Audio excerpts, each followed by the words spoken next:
you take your time. There's something about the love of things you like. Fire when the strobe hits.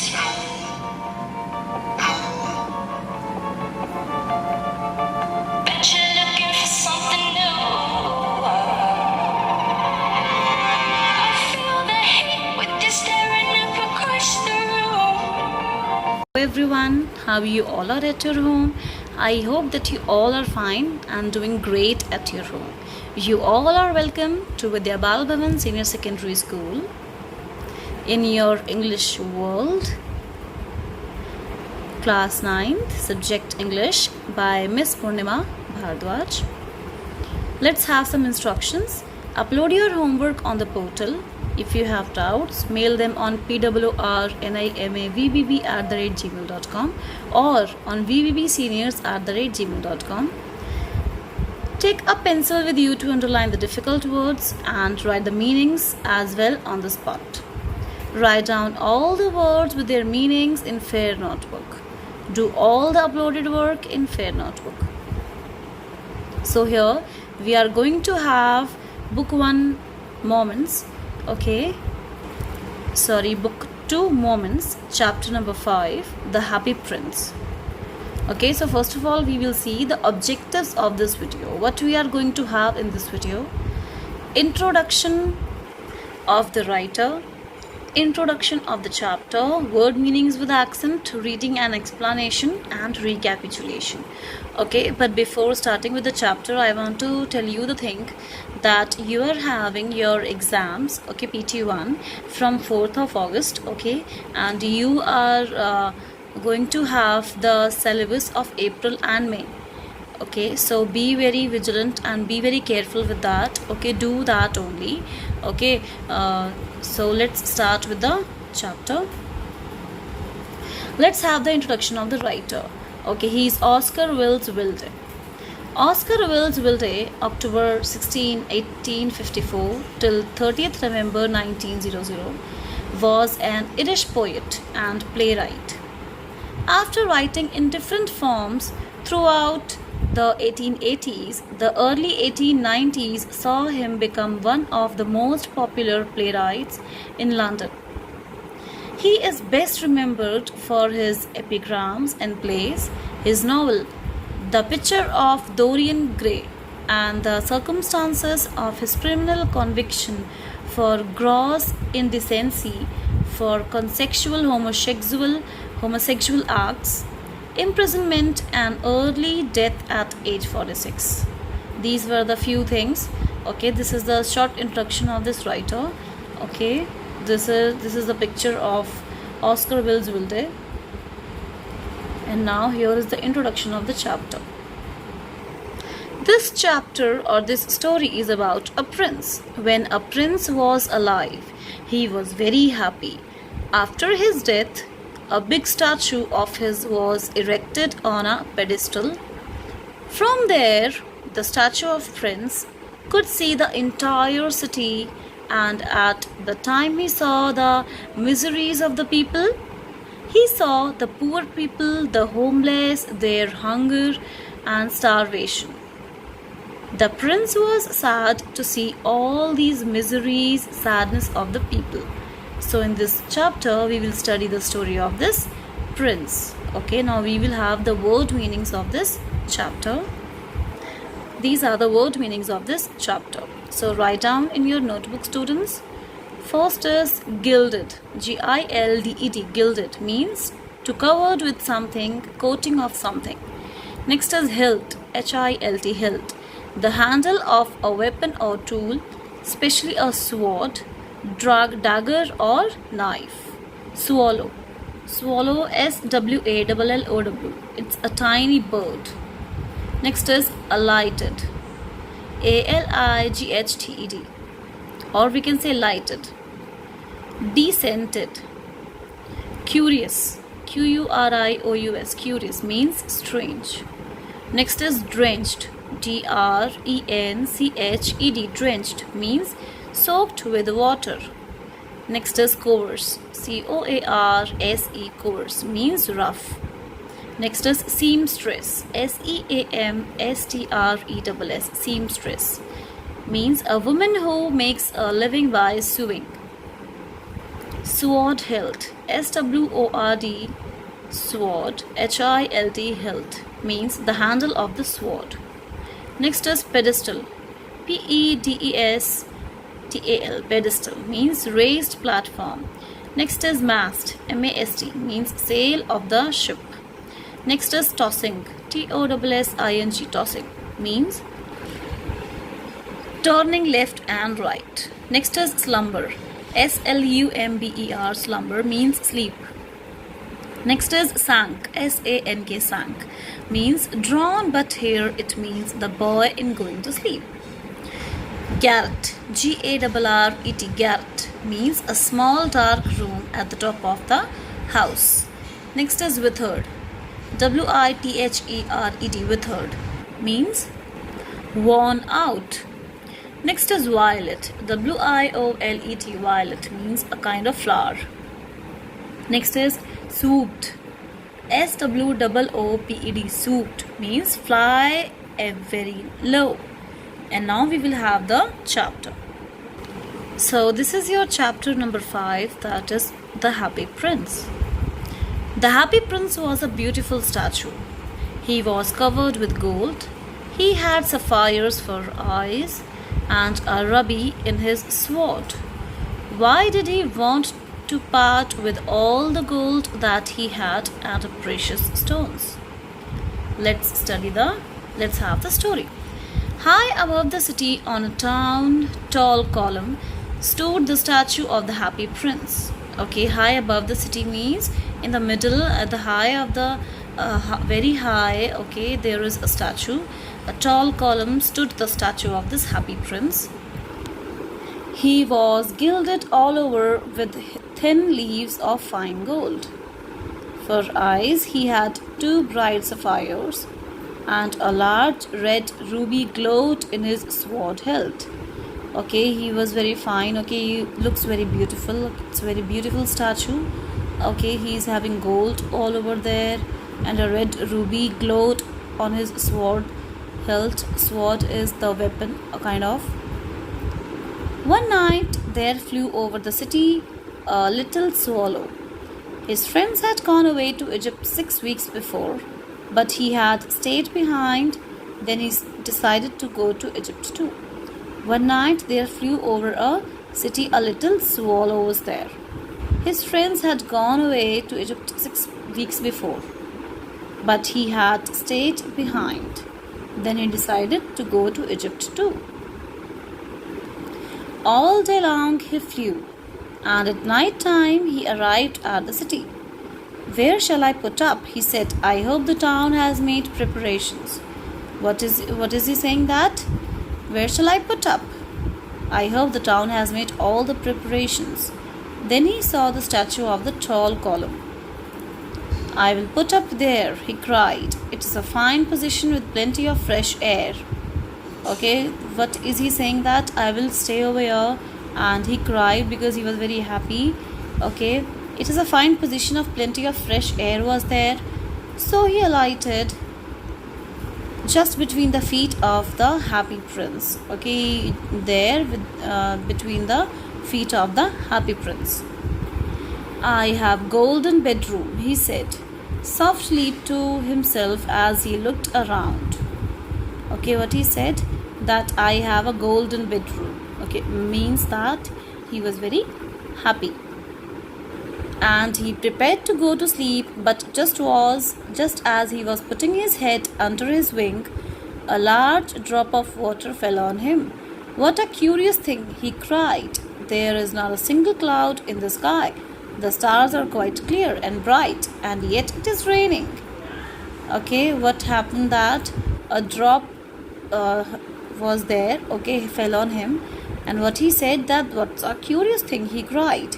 There is not a single cloud in the sky, and stars are quite clear and bright, and then also it is raining. Then another drop fell. What is the use of a statue if it cannot keep the rain off, he said. I must look for a good chimney pot. and determined to fly away.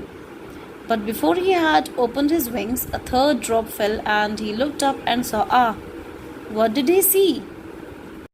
The eyes of the happy prince were filled with tears, and tears were running down in his golden cheeks.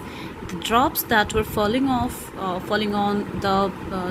him, that was the tears of happy prince that were falling, running down off his golden cheeks. His face was so beautiful in the moonlight that the little swallow was filled with pity.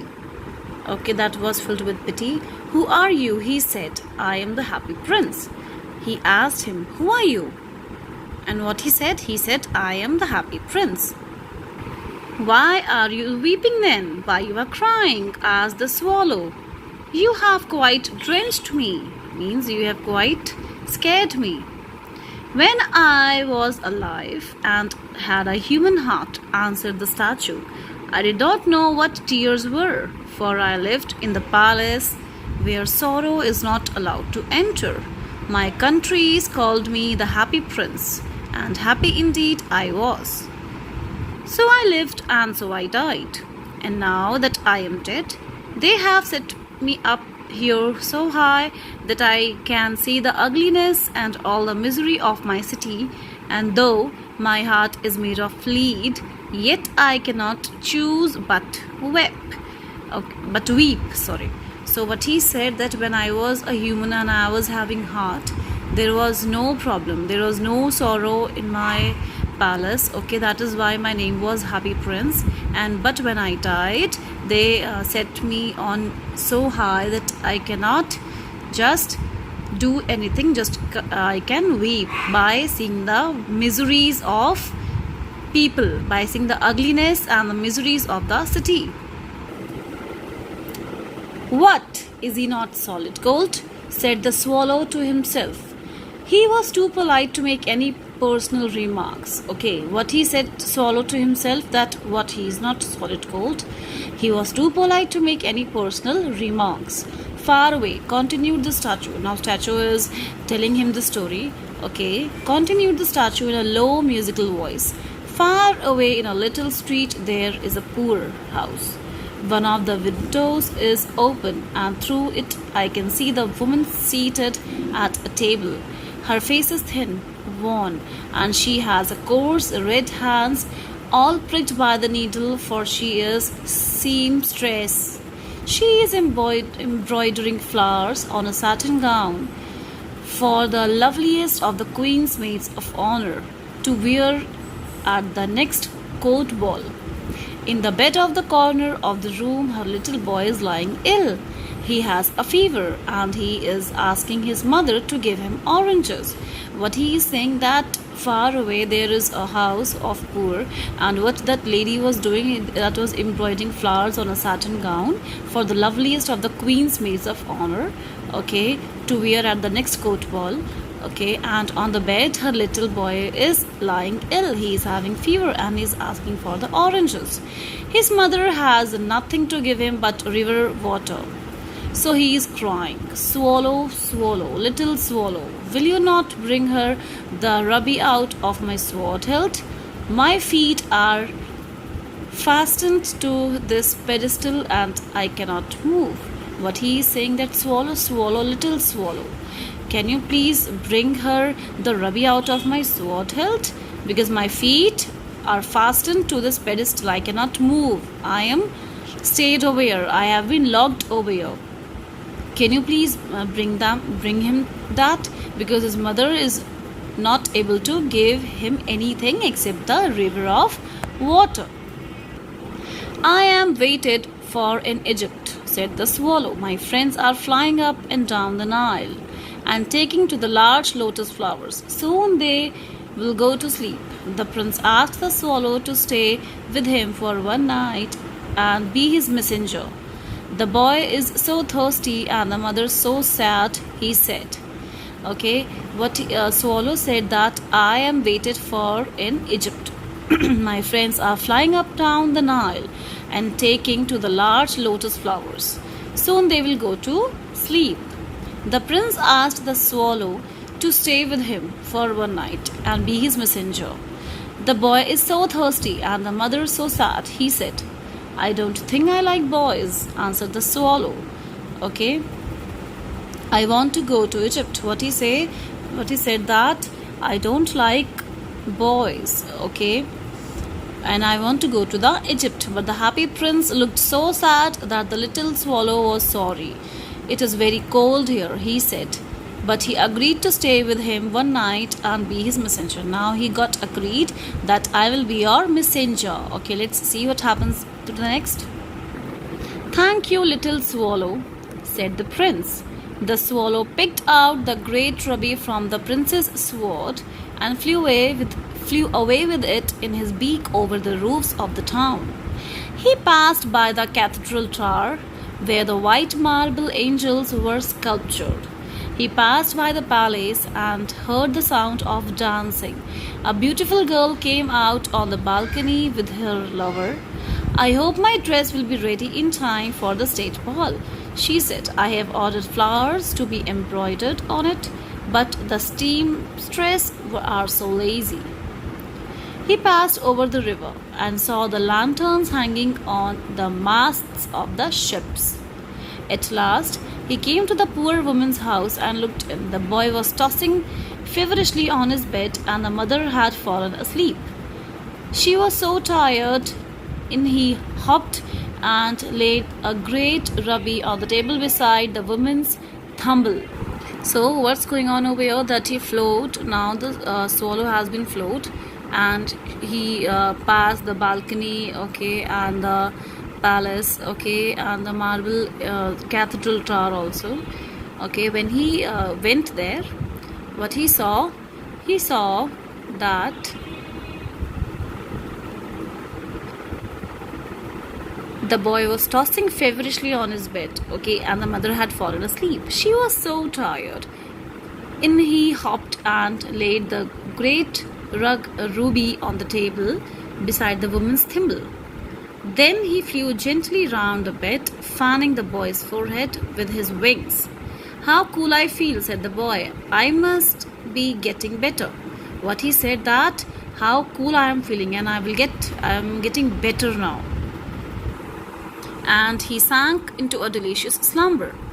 Then the swallow flew back to the happy prince and told him what he had done. It is curious, he remarked, but I feel quite warm now, although it is so cold. Again he flew back to the happy prince and he said that it is curious, he remarked, but I feel quite warm now, although it is so cold. What, that is because you have done a good action, said the prince. Prince said that you are feeling good and fine because you have done a good thing. And the little swallow began to think and then fell asleep. Thinking always made him sleepy. Okay, swallow is having one problem, that whenever he starts to think, he used to sleep.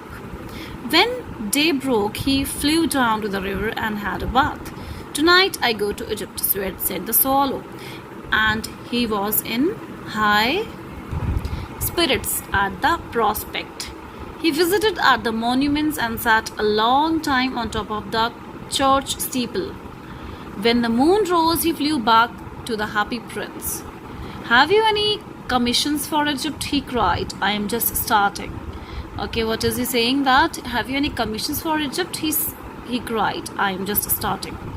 Swallow, swallow, little swallow, said the prince. Will you stay with me one night longer? I am waited for in Egypt, answered the swallow. Swallow, swallow, little swallow, said the prince. Far away across the city, I see a young man in a garret. He is leaning over a desk covered with papers, and in the glass by his side there is a bunch of withered violets.